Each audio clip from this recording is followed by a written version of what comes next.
Welcome to Tales from the Bridge. In this episode, Sam, Marty, and Kevin sit down with the one and only Elizabeth Bear. And I have to say, Elizabeth is a lot of fun, and I would say as fun as her books. So if you have not read her books, check them out. We are doing an episode on Ancestral Night, so watch out for that episode. Okay, let's make our way over to the bridge.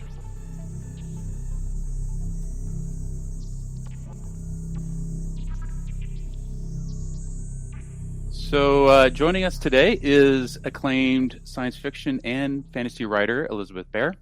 Over the course of their career, Elizabeth has earned numerous awards that include the Hugo, the Sturgeon, and the Locust. She has written dozens of novels, over 100 short stories, and the work has also appeared in Popular Mechanics and the Washington Post. An accomplished futurist, Elizabeth also contributes to the Center for Science and the Imagination at ASU. She has also spoken on futurism at Google, MIT, DARPA, and the White House.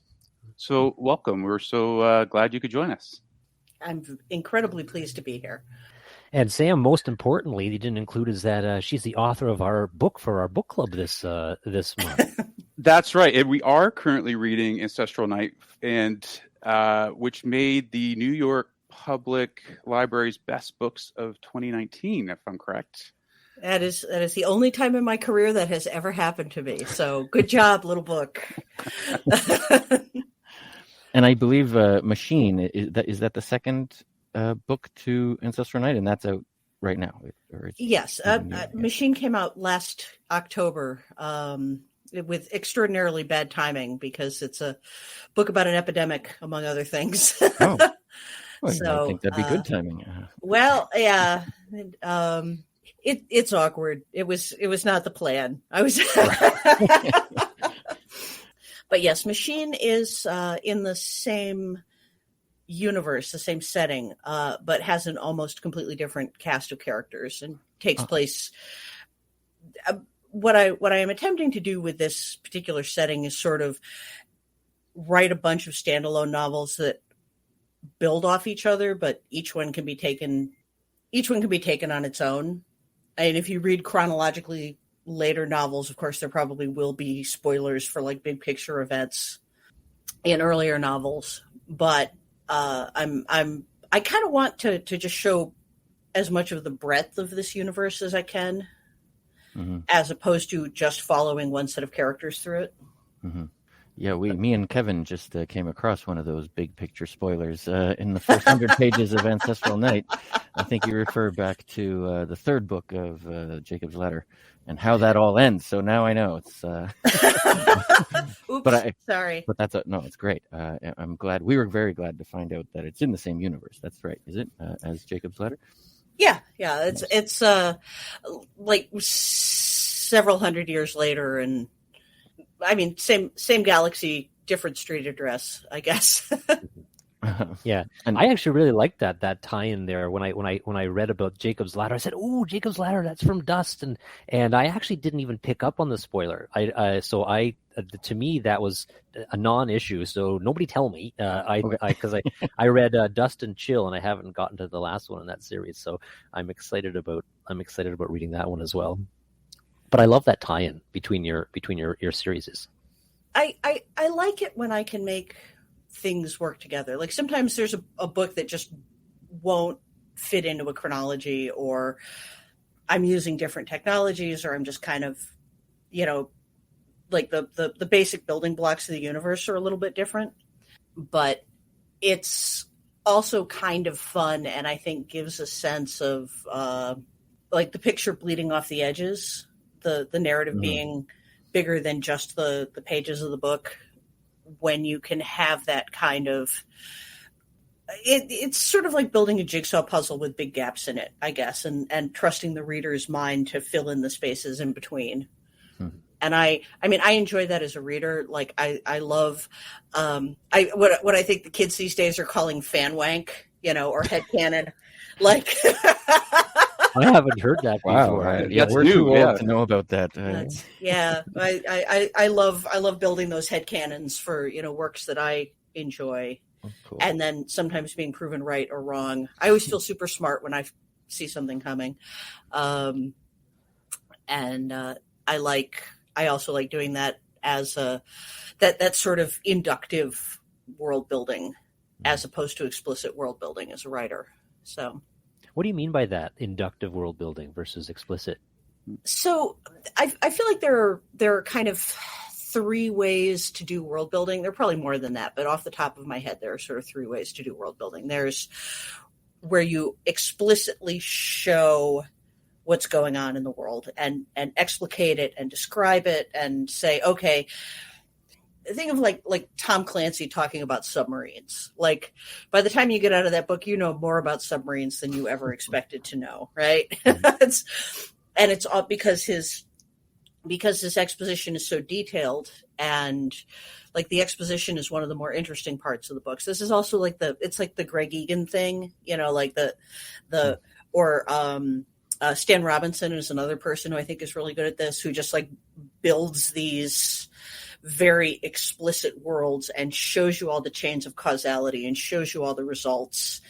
And you become sort of enmeshed in the logistics of how the world works.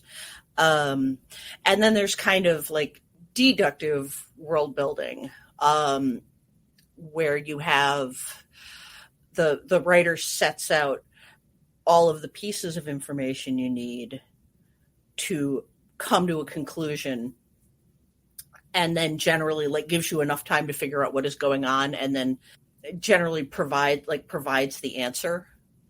So you have all of the implications, as it were, and then the book explicitly tells you eventually what's going on. And then you have the kind of, that's like the mystery novel thing, right? Where you have, here are all the clues. And then at the end of the book, we're going to sit everybody down in a room and we're going to tell you what the clues mean. And then you have the what I think of as more like inductive logic, where you have, Joe Walton, I think, calls this incluing, where you have a whole bunch of things that are implied by the way the world works. Mm-hmm. And there's a classic example of this. And I actually tend to rely on this a little bit too much, which occasionally leads to my editors sending me notes that say things like, and this is a direct quote, Bear, you do not have a transparent head.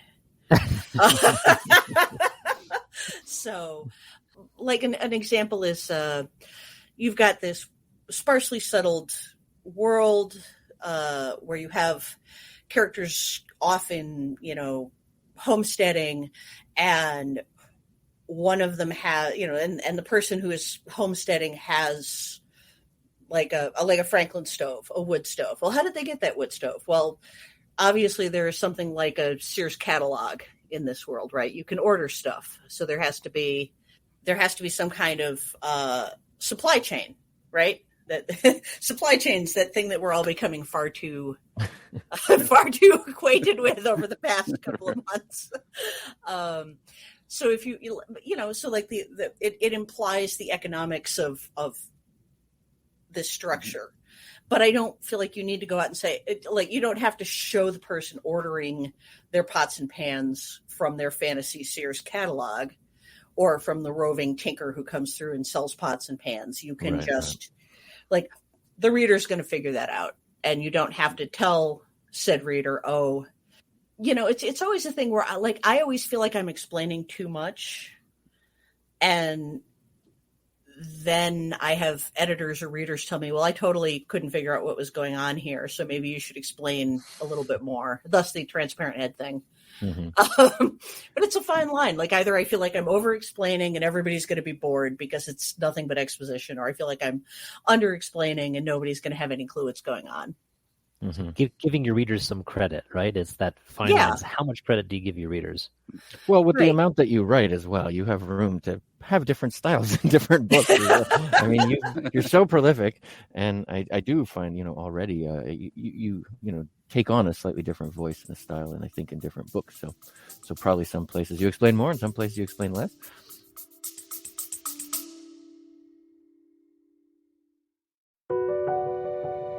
Ever wondered what it takes to make it in the movie business? Peel back the curtain with 4-6 Success Filmmaking. 4-6 Success Filmmaking is where filmmakers share their stories and the secrets.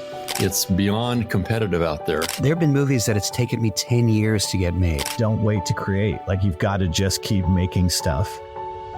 Tune in to 4-6 Success Filmmaking for your dose of cinematic realness, direct from the voices that have lived it.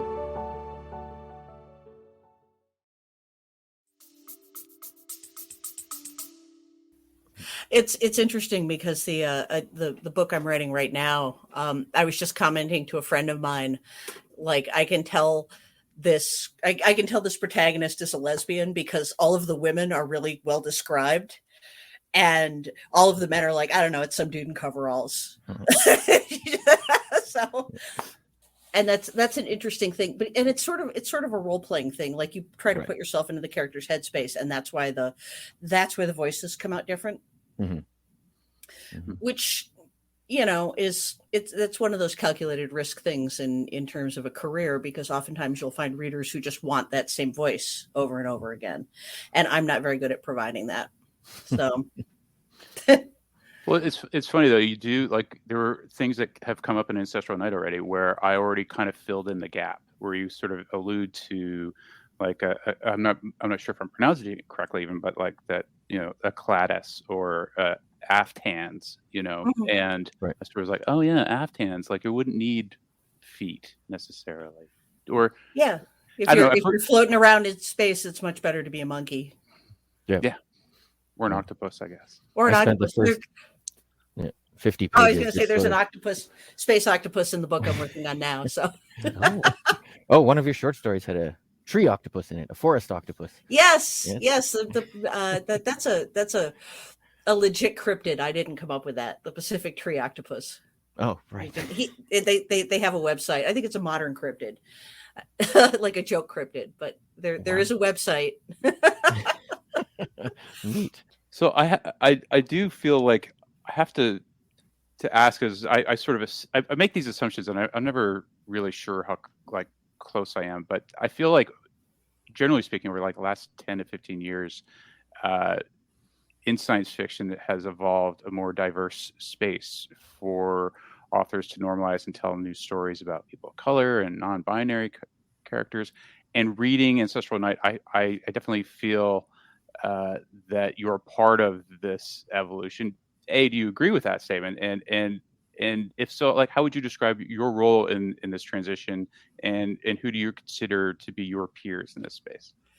Normalizing diversity at this point is something that like 3 generations of science fiction writers, maybe 4, have been working on. And I think we're finally making some real progress. But if you look at the works of like Vonda McIntyre, you know, who had what? Dream Snake, yes. Non-binary characters in the 70s. Go Vonda. You know, you have people like Joanna Russ, Samuel Delaney, and even going further back, like there's certainly some problematic aspects to, for example, like H. Beam Piper, but that is some of the oldest work in science fiction that I'm really aware of that has real diversity in the casts. And, you know, like the world of Little Fuzzy, you know, the future world of Little Fuzzy has Black people in it. Just incidentally, there they are in space, like they should be. And you know, I also find it entertaining that the secret protagonist of that book is a woman. Like the person who is actually driving all the plot is one of the female characters, who seems like a minor secondary character and some guy's girlfriend, and then you find out she's really behind like the whole caper. Anyway, spoilers for a 70-year-old book. In the current era, I've been joking for years that, you know, if you want to talk about like the golden age and silver age of science fiction, we should be calling the current age the rainbow age of science fiction. That is in large part, I think, because of the diversity of the authors, the increasing diversity of representation we're able to bring to our books. And that is a thing that a lot of us have been consciously working on. I know people who were consciously working on it like before I broke in. You know, people like Octavia Butler and Diane Duane. So you get that sense of like a real world that doesn't have big chunks of it excluded. And I think that like that's the thing that sometimes you have people complaining about. I don't know why science fiction has to be so politically correct. I don't know why we need all of these gay characters. I don't know. Well, like the world has gay people in it. So why are you excising? Why does it seem more normal to that reader to excise an entire chunk of natural human variation? Mm-hmm. Like, I think that's the thing that needs to be interrogated more than why are there gay characters in this book? Well, why aren't there gay characters in all of these other books? So I think it's an enormously positive development, in the course of the genre. And I also feel like right now, diversity is a big marketing catchword. And I feel like as time goes by, hopefully what we will see is that not a backlash, but more normalization, so that this is just what's expected. And, mm-hmm. We can be inclusive. We want a wider readership, we want to reach as many people as possible. And science fiction and fantasy have gone mainstream, like hardcore mainstream, right? What are is it something like every one of the top 10 grossing movies for the last 20 years, except Titanic? Titanic's not even in the last 20 years anymore. So. Oh, wow. I know. We're so old. But our science fiction or fantasy movies. Yeah. And, we can no longer pretend that we can exist in this little insular nerd space. We have to accept that we're part of the wider world and learn how to make those accommodations and make room for everybody. Mm-hmm, mm-hmm. And I don't think that's it's in particular in Ancestral Nights, I would say it's not at all contrived. I mean, that's the nature of the world that exists. It's like this utopic situation where people can modify their thinking and the dopamine releases and their physiology any way that they want. So obviously the ability to modify gender or sexual preferences or what have you is just a natural outcropping of that thinking.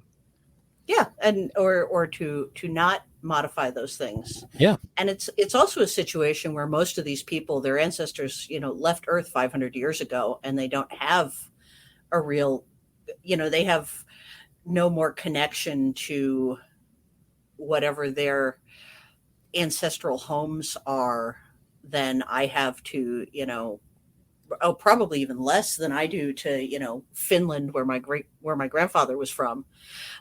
Because that's, I had contact with somebody in living memory who spent the first 12 years of his life in Finland. Some of these people have never set foot on a planet. Mm-hmm. So they have entirely different ideas of how groups work, and how ethnicity becomes a whole different. I don't know. Ethnicity is not the right word. Like it's more of an in-group, out-group thing. Like your cluster of who you see as your people becomes based on things other than your culture or your religious background, or those things obviously play into it. But like we mentioned the protagonist of Ancestral Night and the fact that she grew up in this sort of weird cult, which, she is trying to heal from this very traumatic childhood. And she had some other traumas, which come out later in the book, so I'm not going to spoil it. But like she's got this identity, which she has rejected. And now she's trying to find another identity. So she's in this kind of found family situation with, a couple of other outcasts, a couple of other weirdos. And obviously, because it's a novel and nothing is ever easy, that's going to get more complicated for her as the book goes on. You mentioned found family. I have to say that we also wanted to follow up still and hear about some of your influences and favorites. But your Ancestral Night sure reminds me of Becky Chambers' Long Way to a Small Angry Planet, right? It's this found family story in a spaceship, of great inclusivity and diversity. And anyway. I think all of that stuff goes back to like it's the Star Trek influence, right? Interesting. Yeah. That's the root of that. I mean, at least in popular culture, there's certainly science fiction novels going back. Machine owes a lot to James White and his Sector General novels, which have a close knit group of characters, some human, some alien, who are working in a space hospital. And it's really interesting because like that found family trope, I think we tend to we rely on it for a couple of reasons. We rely on it because we as creators like those close relationships. Also, they create tensions that create drama, which is what you want when you're writing a novel. You need some kind of, I don't want to say you need some kind of conflict, but the Western narrative model revolves around interpersonal conflict. We have a cat visitor here. Is this Duncan? This is Duncan. And who's the one behind yes, you? He does have a brother named Gurney.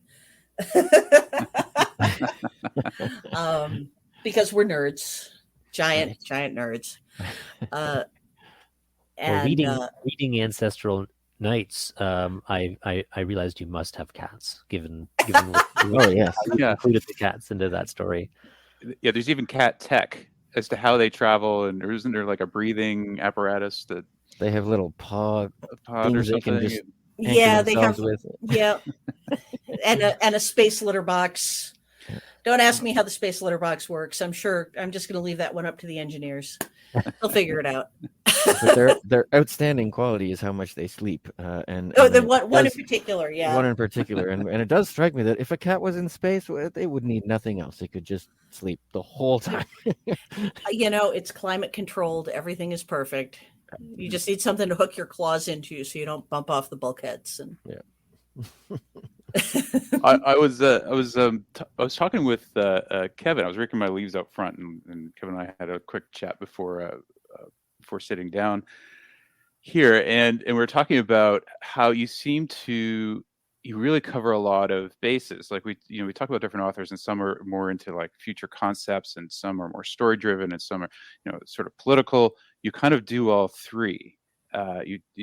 Singer is having these sort of political theoretical conversations and political theory and poli-sci, and the characters are multidimensional and don't really fall under a sort of classic trope or all that predictable. And then you've got these sort of futurist concepts as well. So it's like a full meal, and it's fantastic. And it's like how do you strike a balance here? Because I don't feel that many authors do. We can sort of sometimes talk about some of the authors that we cover. I was like, oh, this is definitely a concept author, and this is a space opera author, and this is a whatever. So how do you strike that balance? Well, according to some of my Goodreads reviews, not very well, but don't listen to the internet. Yeah, we never listen to the internet. The internet has a million opinions, and probably only 2 of them are right at any given time. For me, in Ancestral Night in particular, like when you're writing a science fiction novel that is anywhere on the harder end of science fiction, like one of the tropes that you kind of hang the structure of the book on is what you call the novum, right? The new idea, the sense of wonder, the big SF-nal idea, and the technology. Like, what technology is this book about? And one of the things that I like to say is that it's not so much that science fiction is the literature of ideas. It's the literature of testing ideas to destruction. Like, here's a really cool idea. How do we break it? And what happens to everybody around it when it breaks?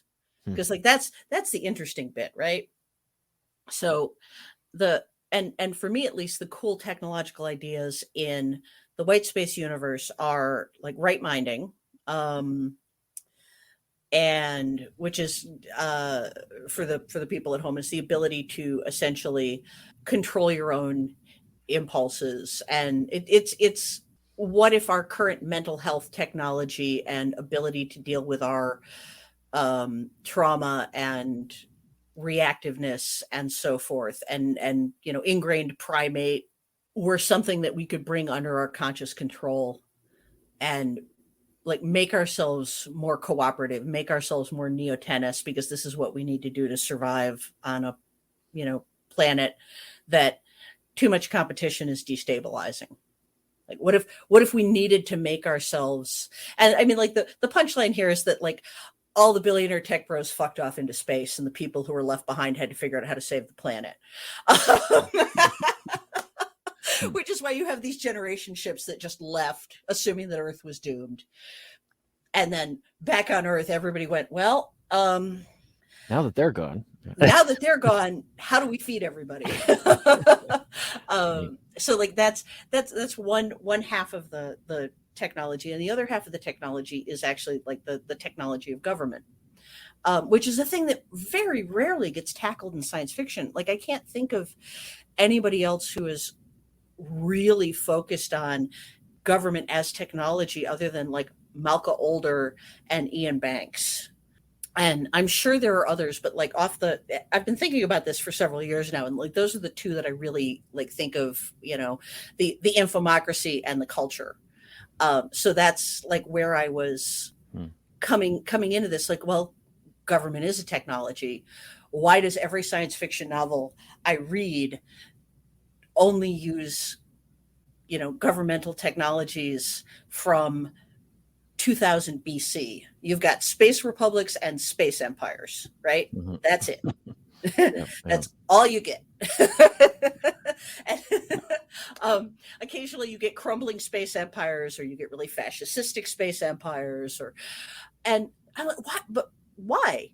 Why are these the only forms of government that we can come up with?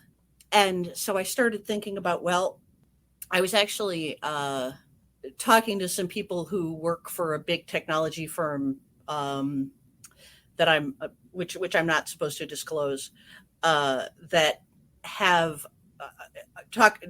are doing some work in distributed decision making. And I'm like, well, why can't you run a government that way?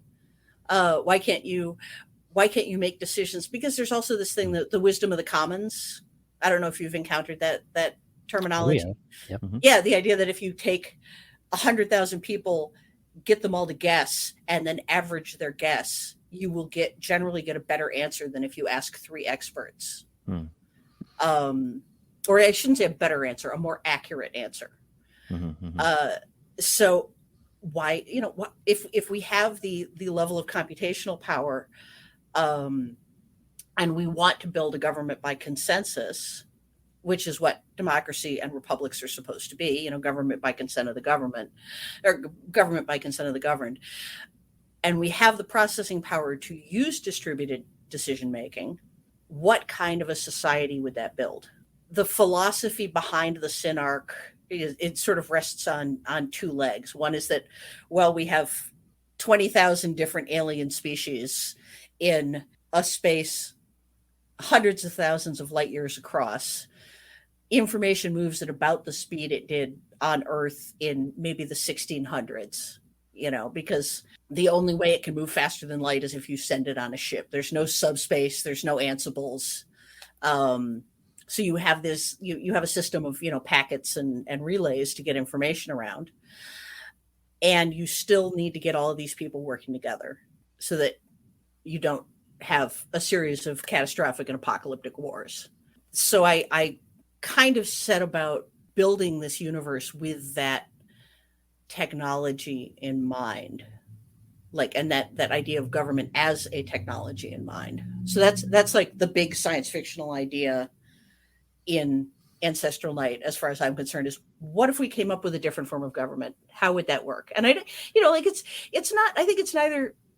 Like an equal number of people come to me and are like, well, this is utopian or this is dystopian. And I'm like, it's not, it's topian. I'm intrigued to hear that somebody would think that it's dystopian, because when I was reading what you put out there with the Sin arc, I remember thinking, this idea of collective responsibility, it's like jury duty, right? You got to go do your policy making duty. It's a great idea. What an awesome premise. I had this moment, I was listening to it as an audiobook where I paused it and had to just kind of stop and say, why the heck don't we do that? I mean, what a great idea. You hire the most qualified people and you give them a set term of, service. And you make a very blunt statement where it really drove the point home to me somewhere in there, where you just said, or the character said, you can't have people who want to govern. Like that's the problem, right? Like it just creates narcissists, and like, so you forcibly eliminate the will to power, right? The will to govern by recruiting people that don't necessarily want to, but have the skills. That was great. Unfortunately, I feel like a lot of people would be very unhappy to be drafted, but if they're too happy to be drafted, you don't want them. So like that guy who really wants to be on the jury, right? Nobody wants him. No. Well, I feel like I learned so much just contemplating the word synarch, right? It wasn't explained much for a while. Like I was just like, oh, synarch, what does that mean? Sin, that's like synergy, arc, and then anarchy. I think once you use the term synarchy, and I was like, oh, it's like anarchy, but with a sin instead of and it flips it on its head. And I thought that was just, you say so much with just creating the right word. Is the sin meant to suggest synergy, synchrony? Yeah, synergy, synthesis, and I mean, there's the anarchy thing. There's also just the archy as a indicator of a form of government. So like kyriarchy, monarchy, right? So this is it's government by synthesis, essentially. Cool. Or synergy, or it's. And there's a conversation with Singer and Conla about AI and consciousness and free will as related to systems of government. Mm-hmm. Can you help me with that? Well, it's been a long time since I've written 3 books since I wrote Ancestral Night. So you're going to have to throw me another bone there. So government is so government as a sort of consensus model that is in effect an invention with a social contract. They were discussing AI and free will. And really the difference between a human and an AI at that level described in the book. The human has meat and the AI doesn't, and that's essentially the only real difference, because you could replicate a brain, but there was experiences that sort of make up a personality that the AI also has. And this was Singer describing how it would be brought into government service and its philosophy of how AI relates to this and free will. But again, I'm jumbling up everything. Okay. You have it in front of me. There's a couple of conversations in there. There's one where they talk about, I think, how, or this might also be in the second book. There's a conversation about how just uploading brains doesn't necessarily work, because your meat is in large part who you are. You can upload, you can create a pattern that replicates a person, but is there, and you can give that pattern the illusion of continuity of experience, but it's the transporter problem, right? Did you in fact just kill this guy and then reconstitute him someplace else? Reconstitute somebody else someplace else. Yeah, it exactly. Happens to feel like he might be him. Yeah.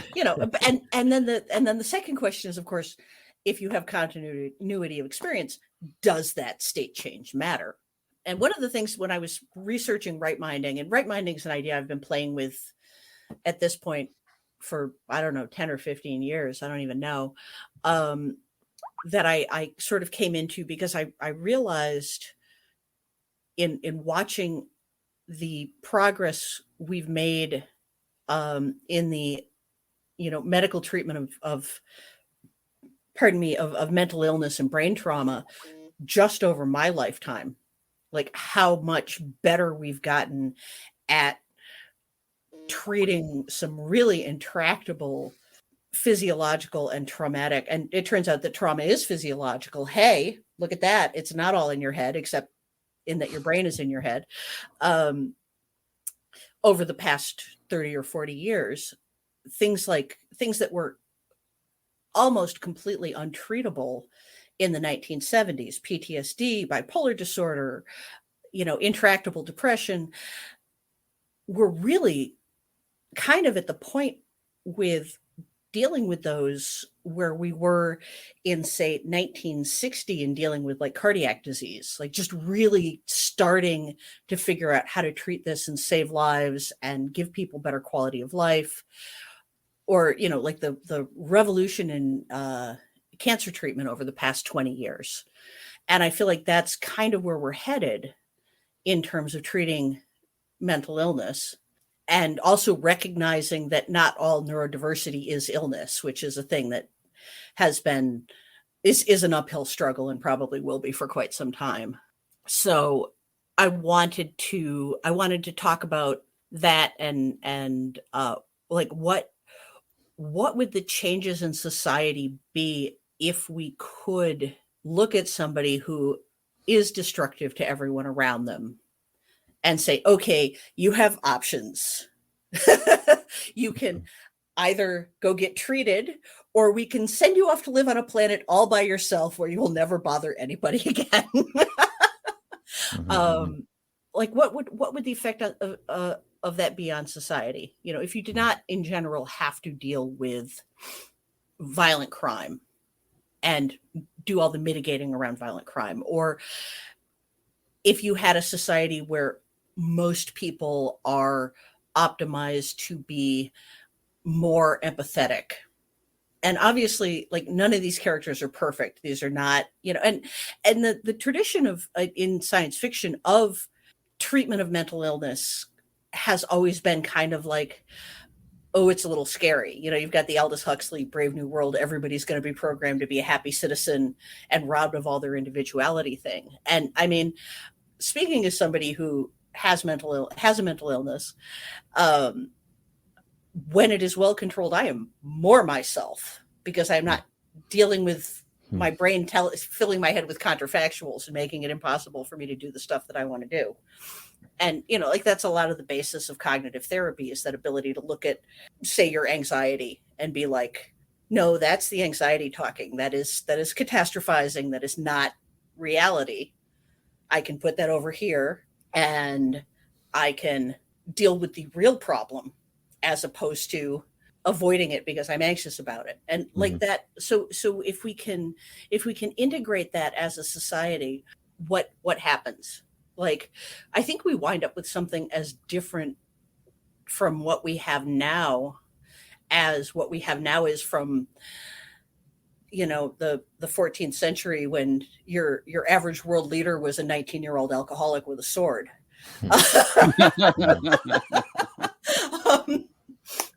Well, you have a wonderful short story, Covenant, I believe, in this collection called Hieroglyph, which deals with right minding. That was my first exposure, and you took it to the extreme there of contemplating like what happens with right minding when you apply it to violent criminals or the entire jail system, right? Rehabilitating people means kind of rewiring their brains. Then where does that take us? And well, and I my favorite thing about that story, actually, it happens to be one of my favorites of my own stories.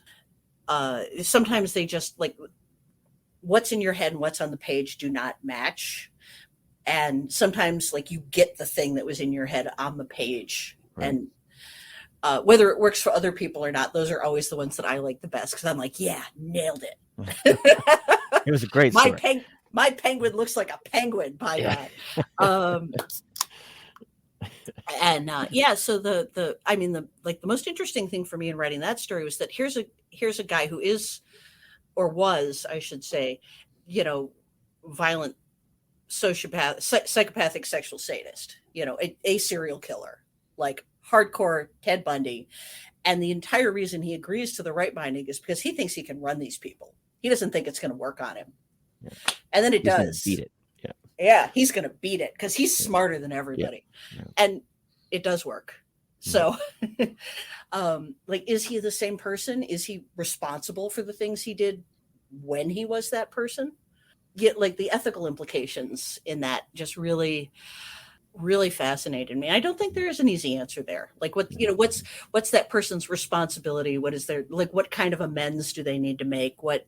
I thought that in Ancestral Nights with the protagonist, through consent, she gets help from her friend, who's the AI, to help control her neurochemistry, right? Like at times where she can't do it on her own. I thought that was really poignant, to the point where, she's given consent and she trusts this AI so much to actually meddle with the neurochemistry of her brain, and it's to her benefit. I thought that was a really neat. It spoke to the nature of the relationship between them, but also the possibilities that right minding could do if you have a benevolent AI. Or a benevolent psychiatrist. Imagine a psychiatrist who just has you on their screen and be like, yeah, she can't handle this. Beep. Gonna give her a little this and give her a little that. Boom. Geez, that'd be crazy. I mean, that's in an ideal world, that's what your antidepressive meds do for you. Right. It doesn't always work out that way because we're not that good at it yet, but we'll have AIs. Yeah. We'll have AIs that like control our brain chemistry for us and after learning what we should be like. Do you guys know anything about the deep brain stimulation technology that is currently vaguely? I've heard about sort of in beta. It's fascinating stuff. And it may wind up being effective for really intractable severe depression, which would be amazing. They also have there are some people doing some neuroscientists in Britain. I can't remember the names of these people right now, who have been doing some experiments using magnetic resonance to basically turn people into sociopaths briefly, which is fascinating. Like I read an article by a journalist, a science journalist, who went through this process. And I've read that article. This is Noah Yuval Harari's book, Homo Deus, talks about this article. I've even read this to you guys. I haven't read that particular book, but it follows Sapiens, which was incredible, and basically it can just like cut out they can have this deep stimulation. It can cut out all the noisy bullshit and make you a perfect soldier. Like you could walk in there with a clear head and like shoot 20 people without thinking twice, and have extremely good motor coordination. Like this journalist went basically into a shooting ring type situation, right, with this helmet on, I guess, which did this. And it was shocking. Her report of what comes back. That is maybe the same research. It's a different article. The one I read, it's I think it was a pull-out chapter from a book on psychopathy that I read. And the guy who wrote the book actually went and did this process and then like went out with the researchers to a nightclub and had the experience of not having any social anxiety, not having any like ethical qualms about anything. There was just like, what do I want? How do I get it? Wow. And then, had that for a couple of hours and then went back to being a socially conscious human being and was like, wow. Wow. Well, this also this goes back to some, I think the original work was playing with people's sense of God, right? Like there's one part of your brain that's about identity and another part of your brain about something else anyway. And if they screw with the part about, that gives you your envelope of where your body ends, people would start to sort of have these cosmic religious type experiences of having their sense of self, get out of their body and span the universe. I think that was even up in Sudbury, right? I think there might have been a Canadian set of guys that originally, and the interesting part was they were sort of inducing these kind of religious experiences in people. So if you got a Christian and you hit the right part of their brain with this thing, they would have a very Christian-like experience of God, and a Jew would have a Jewish experience, and a psychiatrist would feel their leg move across the room and up the wall, and just have weird physical, because they didn't associate it with any kind of God-like interpretation a priori, right? So it didn't go in that envelope. Anyway, yes, fascinating things. Brains are fantastic. Brains are super fascinating and super weird. Yeah. And only mildly in touch with external reality. So you've successfully created this massive world, and I'm known for being a bit of a sucker for space operas, but I'm also getting picky about what everyone calls a space opera, because I've had and like what is your definition of space opera? Because my personal running joke is that it's turning into a marketing tool for some authors or publications to say, well, you went to more than one planet, so it's a space opera. And for you, and as I was saying earlier, you cover politics and characters and future concepts in this massive space. To me, this is like if I was asking who was holding a clinic in space operas these days, I would say Elizabeth Bear. So how do you define it? I'm going to give you a technical answer, and then I'm going to tell you what I actually think. How's that? Perfect. The technical answer is that we use the word genre to mean two entirely different things. And mostly people don't realize that. We use the word genre or subgenre to mean marketing category, right? Like, this is the marketing category this book goes into. And we also use the word genre in a technical, critical sense to mean what set of assumptions and tools is this book using to create its impact. So if your genre is a cozy Playfair mystery, because that's an easy one, like the classic, like Agatha Christie, right? You know that you're going to have a detective who's probably going to be an amateur of some sort, not a police officer. They are going to solve the crime through wits and observation, and their superior knowledge of human character.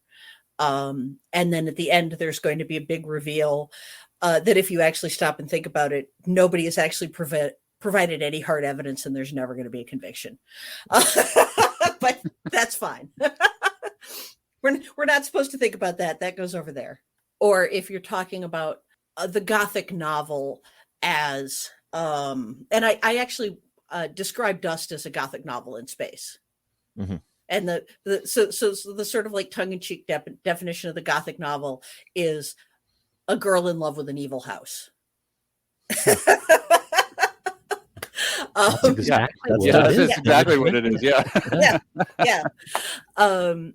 And in this case, the evil house happens to be an insane library computer, but on a generation ship. But hey, these things happen. Don't let your library computer read too many Arthurian romances. That is the moral of this story.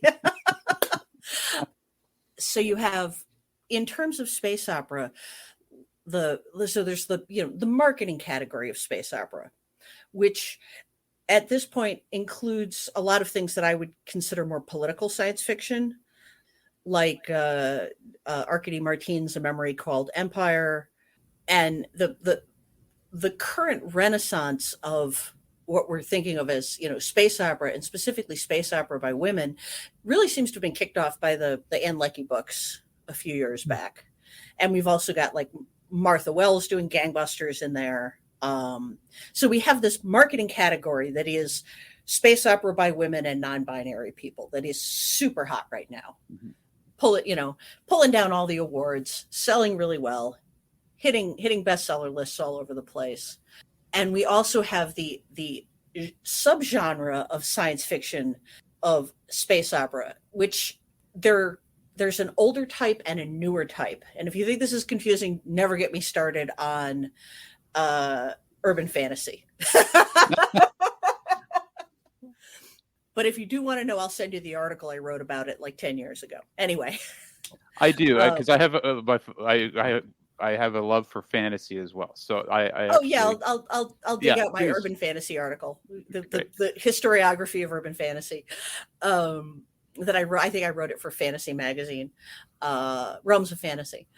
So you have the classic space opera, which is the E. Doc Smith, Lensman, Star Wars, Star Trek, zooming all over the galaxy, kind of lightly based in science. Probably people have psychic powers.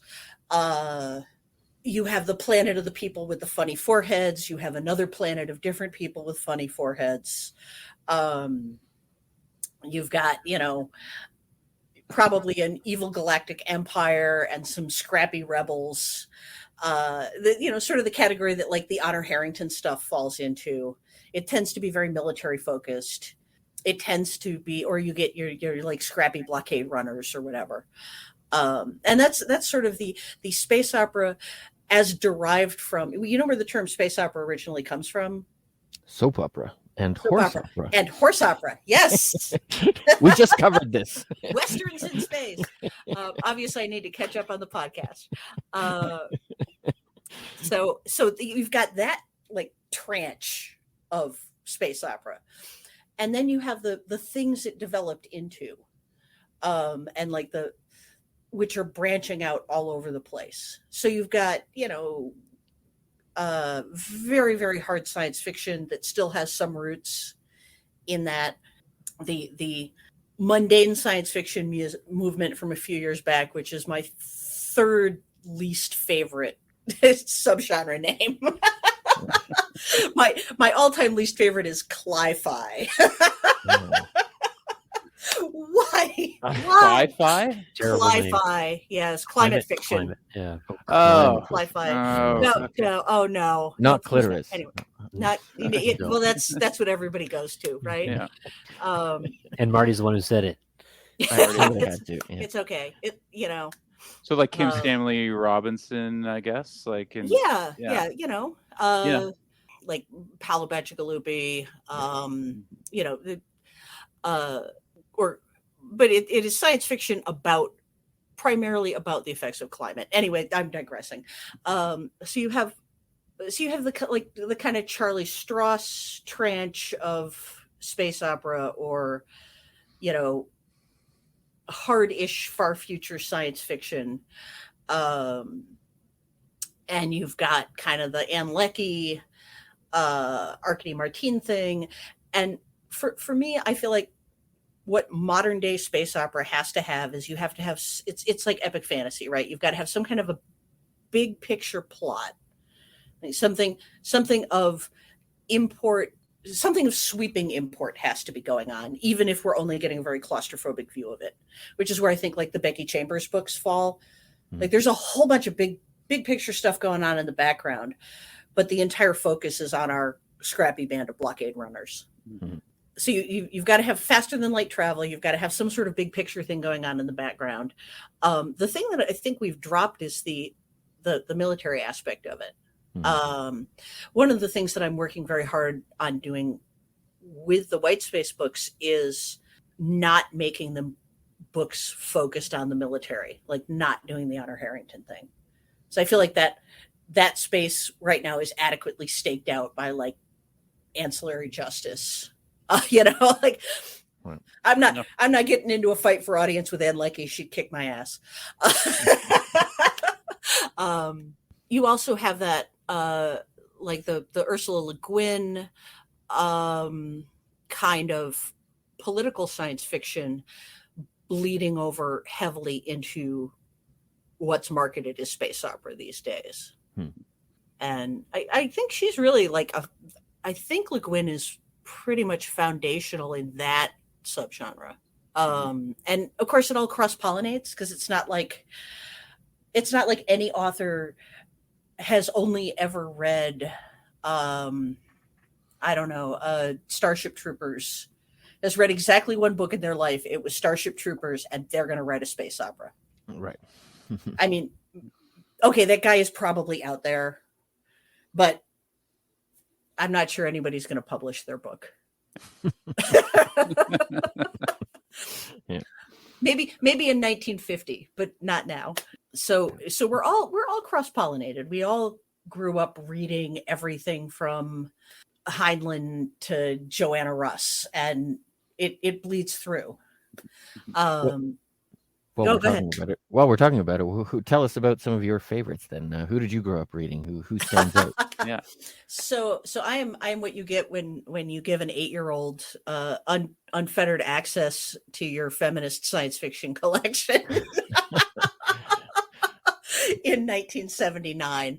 I'm a third generation science fiction reader on both sides of my family. So both of my Wow. grandfathers were science fiction fans, and both of my parents were science fiction fans.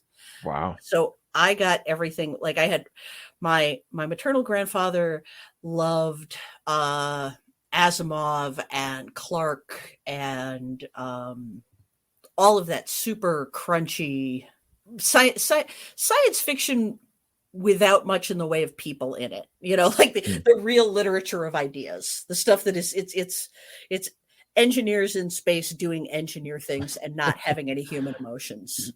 Yeah. A good description.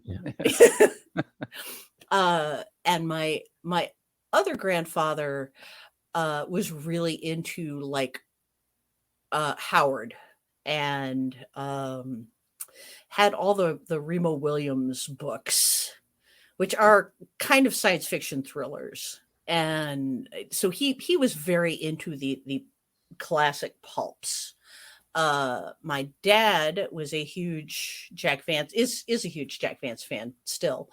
And my mom was enormously into stuff like Ursula Le Guin and C.J. Cherryh and Joe Clayton and Samuel Delany and like the new wave, the cyberpunks, the feminist science fiction. That was her. And, she was my custodial parent. So that was mostly what I read, but I did have access to like all of this other stuff. So I grew up reading, I read a lot of Heinlein. I read a lot of Piers Anthony for a while, but then I turned 13. And the magic was off the giant spiders at that point. I still love that giant spider though. Boy. I believe you took a jab at the Illuminatus. Oh yeah, I read those in college. Onion skin. Yes, like a Bible. Yeah. Oh God. So the people I hung out with in college were many of them were very into that, and we had a lot of Discordian Bibles that we passed around, and the usual stuff. That was also where I discovered Jane Yolen and Mercedes Lackey, and I was reading my mom being a big reader. Like the treat was that on payday we would go to the bookstore, and I would get to pick out a couple of paperbacks, and she didn't care what I got, So I always like once I got a little bit, because I was growing up in a reading household, you tend to read above grade level. Like I think this happens to most nerds. Like if you're surrounded by books, you just pick up books and read them, and you don't really think about, oh, maybe this isn't a book for me. Because it's like at a certain point you're like, oh, it doesn't have any pictures, I'll give it a try anyway, and you get through it or you don't. I read a lot of Robin. Well, there wasn't a lot of Robin McKinley at that point in time, but I read what Robin McKinley there was. And Diane Duane, who I think I've mentioned before, Barbara Hambly, oh my gosh, Guy Gavriel Kay. This is all like the stuff I was reading in high school, and then I got into college and got exposed to all of my friends' books, like Terry Pratchett, and I was definitely like the classic indiscriminate teenage reader. I think I read every Paramount Star Trek novel that was published before 1989. Like every single one. But you write a lot of fantasy too, right? How do you? Oh yeah. How do you go back and like? Do you find it hard to go back and forth, or how does fantasy feature into your reading list and then your writing?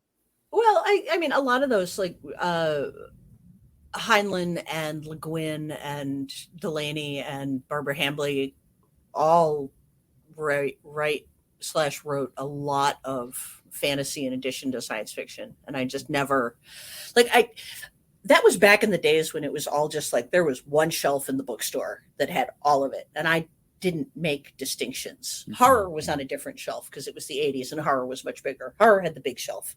Science fiction and fantasy had like the bottom two shelves. Under mystery, like the tail end of mystery, there's 2 shelves of science fiction down at the bottom.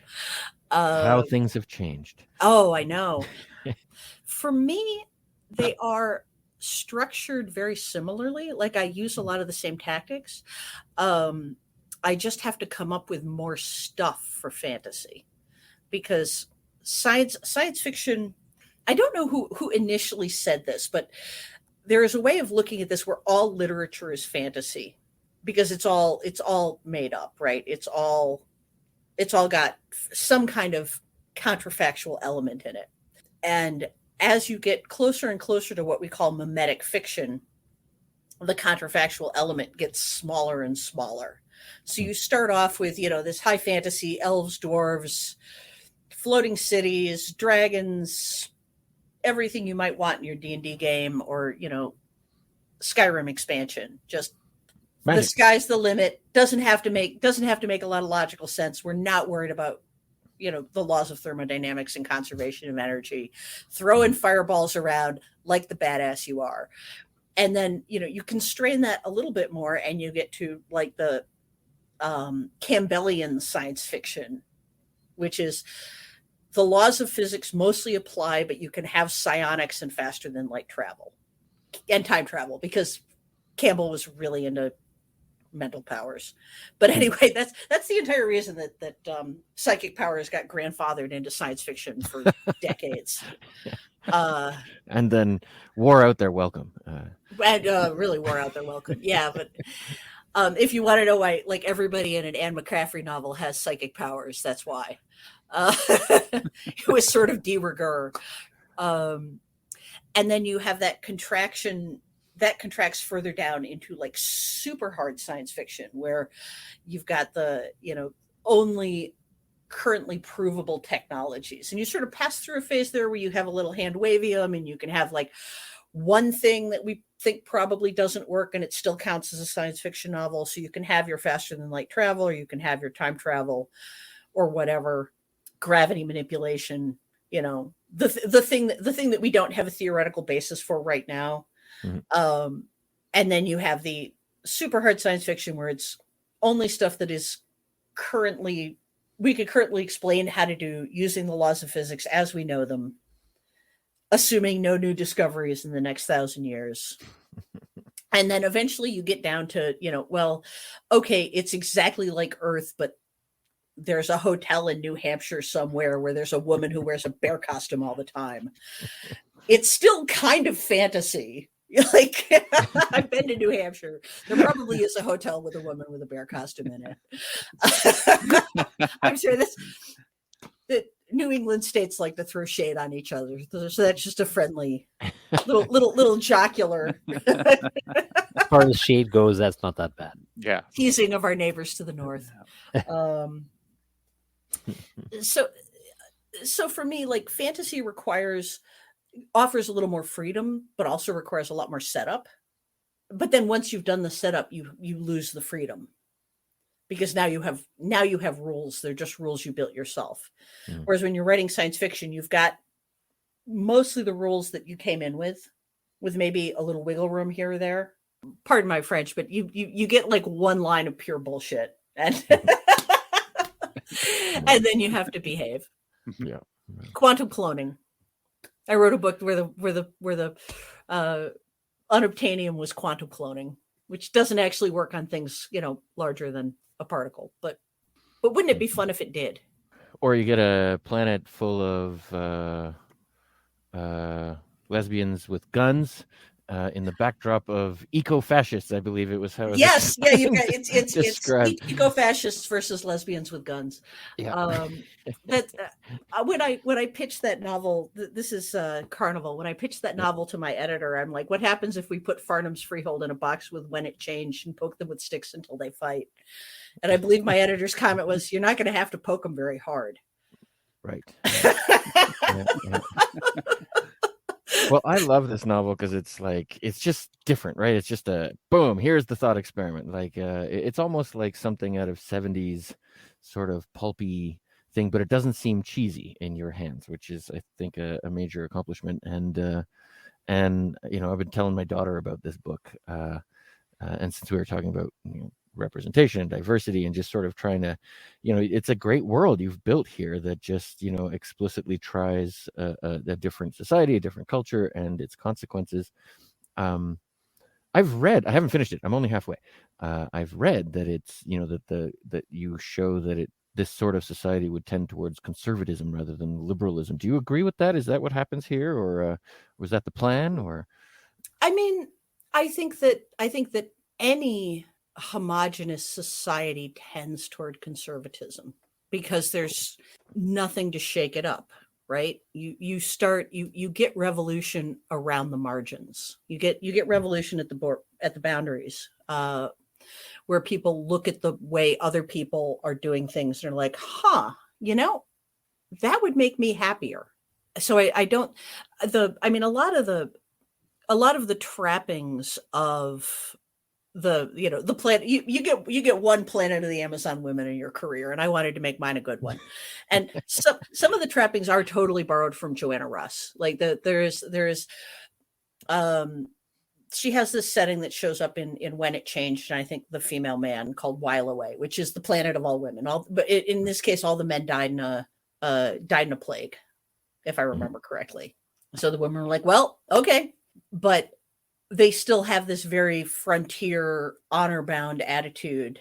And I'm like, this is actually a really neat undermine of this idea that sort of percolates through our society that, well, if we just let women run things, everything would be better and nicer. And I'm like, I grew up in the era of Maggie Thatcher.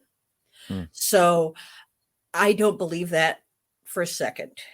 Nope, right. No good. I've known too many women. We can be just as selfish as anybody else, just as aggressive. It's just that we're socialized differently, socialized to be a little less certain of our place in society, I think. But if there weren't that pressure, I mean, anybody who's lived in an all-girls dorm knows how competitive women can be. So that, like, I wanted to undermine that, like, feminist utopia thing without inverting the trope into the other common trope, which is that, the planet of all women must be corrupt and unhappy and need men. Like, actually, they're doing a pretty successful job of running their government. It's pretty dystopian in some ways, but it's not too bad if you're a woman.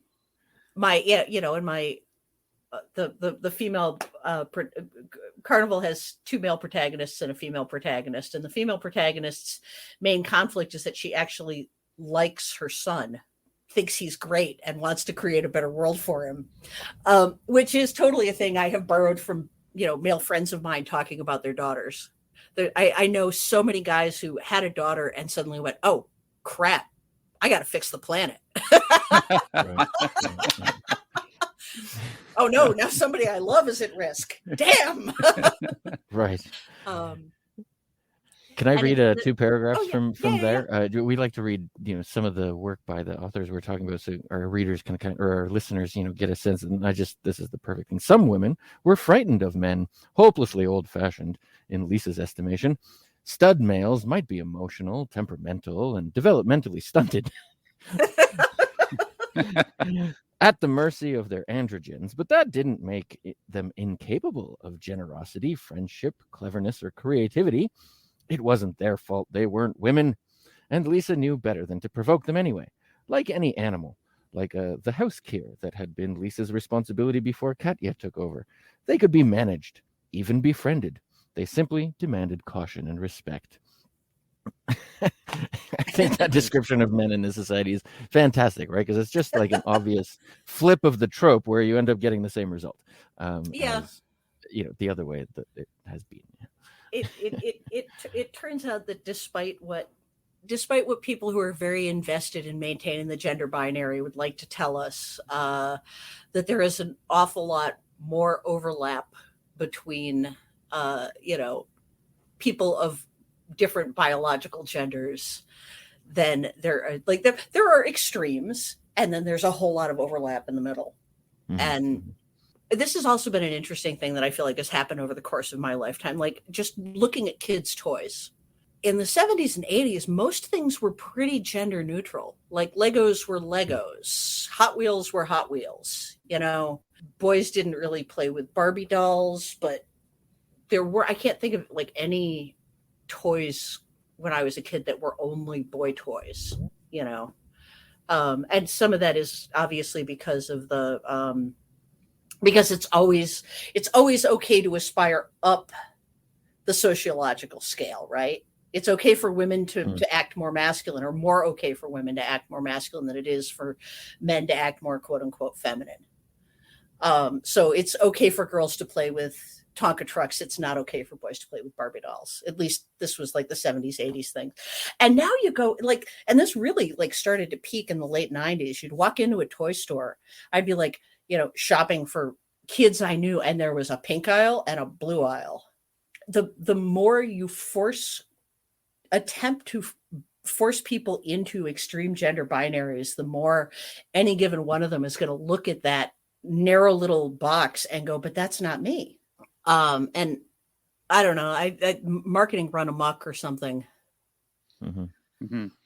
And it turns out that actually guys like My Little Ponies too. My Yeah. Little There's the brony. The There's all. Yeah, absolutely. It turns out. I do have one quick question that's kind of off top. Back to Ancestral Night very quickly. Sure. Can I confirm, is Conla from a Kirk Douglas clone world, or did I just? He's a little tall to be from a Kirk Douglas clone. Okay. But yeah, more or less. Okay.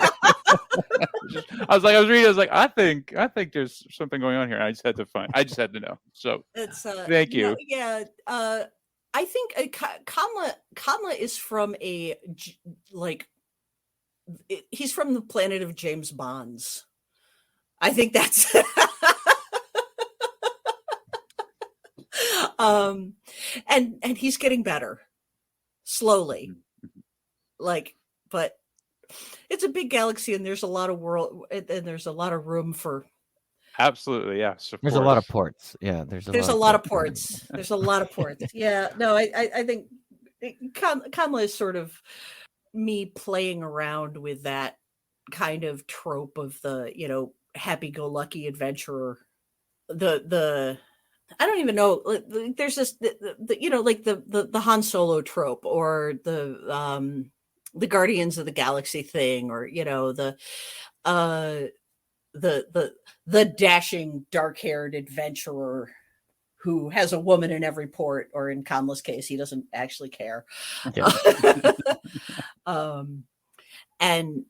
But he's like my attempt at the non-toxic version of that. So non-toxic pickup artist. Non-toxic. No, he has a good time. He has a lot of adventures. He loves zooming around the galaxy. He's top gun, but without the toxic masculinity. Yeah. He's maybe the Bill Murray as Han Solo. Oh yes. I also have to ask one question I'm just dying to know something about. Elizabeth Bear is your pen name, sort of. Yes, it's actually your full name is Sarah Bear Elizabeth Wisniewski, or Wisniewski. Wisniewski, yeah. Yep. It's Americanized. It's Americanized, yeah. You're the third Americanized Polish person we've talked to, I think, in the last few months. Ukrainian. Ha! Ukrainian. Okay, yeah. Actually, so anyway, so you chose Elizabeth Bear out of your two middle names as your pen name. And you're obviously the other bear on all the bookshelves. There's, and the B section is already very crowded in the science fiction section. So is that something you did consciously? We just talked to Greg Bear a few weeks ago. Oh, Greg is great. Greg has forgiven me for stealing his name, as far as I know. Okay. Is it a tribute, or is it just you're the next bear? I honestly. Despite the fact that I have read and loved a number of Greg's books, including Blood Music, which I think is outstanding, I didn't even think about it, that there was already a bear. And I also did not think about the fact that I was joining the ranks of the interchangeable Elizabeth nouns, and nobody can tell us apart. I just, the number of times somebody has said something kind to me about Speed of Dark, or Available Light, or the Paxtonarian books. Okay. This is Elizabeth Moon, and then Elizabeth Moon, Elizabeth Hand, there's Elizabeth Wine, there's an Elizabeth Gunn, there's an Elizabeth May. Wow. So no, I didn't think that through. Gotcha. Wow. But the reason I decided to write under a pen name is, and I would probably make a different choice now because the zeitgeist is different. But 20 years ago, when I was breaking in, I had walked into a bookstore and attempted to order a Roger Zelazny novel, and then had to spell it 4 times and then write it down before they could manage to, find it in the computer. And I'm like, I need a simpler name. And Sarah Bear, which was always my nickname, sounds like a stuffed animal. So like,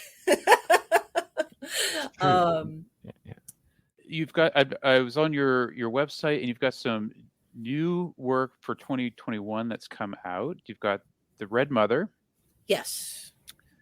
And is this is a novelette? You've got yes, it's at Tor.com. And then you've got The Origin of Storms, which is a novel through Tor as well, and then A Blessing of Unicorns. Yeah, Origin of Storms, I just handed in the page proofs. They actually just sent me the final cover for approval today, so that'll be, I think that's being revealed next week, and that'll be out in May of 2024. That's the final book in the Lotus Kingdoms trilogy. So if you're one of those people who doesn't buy the series until all the books are out, please buy the series. And Blessing of Unicorns was actually originally an Audible original that has been reprinted in print form in Asimov's just recently. And I have I'm doing revisions on a short story for Tablet Magazine right now. And I'm not sure I have anything else in the queue currently. I've been trying to get this. I was working on The Origin of Storms, and then I've been working on The Folded Sky, which is White Space 3. It turns out writing novels in a pandemic is hard. It's hard to keep your focus, especially 2020. Oh my God. There was a 3-month period in the summer when I didn't get anything done. I just stared in horror at the news, just like everybody else, I think. Can I ask, and I know you've been chatting with us for a long time, so I apologize, but I have one more question. You mentioned that you did an Audible original. Was it A Blessing of Unicorns? Yeah. And is that a common thing, doing something only for Audible? It is a thing that they have been recruiting people for in the past few years. And if it had been like a long-term exclusive, I probably wouldn't have done it, but it was basically the same arrangement you would get with any short fiction sale, where there was, I think it was a year, they had a year of exclusivity, and then I could reprint and republish it. I will very occasionally do work for hire stuff, generally for an existing property, if it happens to be a property I really like. Like I've done some scripts for the Zombies Run game, which I adore, and it's like getting paid to write fanfic for one of my favorite games, So why not? And that's a work for hire thing. I do the writing, they own the script, I can't resell it. And that is fine. It's their characters. It's their IP. They pay very well. They're lovely to work with. But I would not do a like an all right sale of something that was my IP, if that makes sense. Yeah, it does. I wonder, just because it's a different medium. I've been listening to a lot more of my books lately, just as a way of reclaiming some time, and the narrator for Ancestral Nights, Neka Okoye, I believe, was outstanding. Just the delivery of your book, I thought, really added a lot to it. And she was marvelous. Yeah. And it's amazing how that can really add to the book. I think a good narrator is an absolute treasure and can make a book better. Well, thank you again. Right. Well, thank you again, guys. I would love to come back sometime. Okay, awesome. Fantastic. Great. We love to appreciate that. It'd be amazing. Have a great night. I'm gonna go eat ice cream and watch Leverage now. That's my love it. Nice.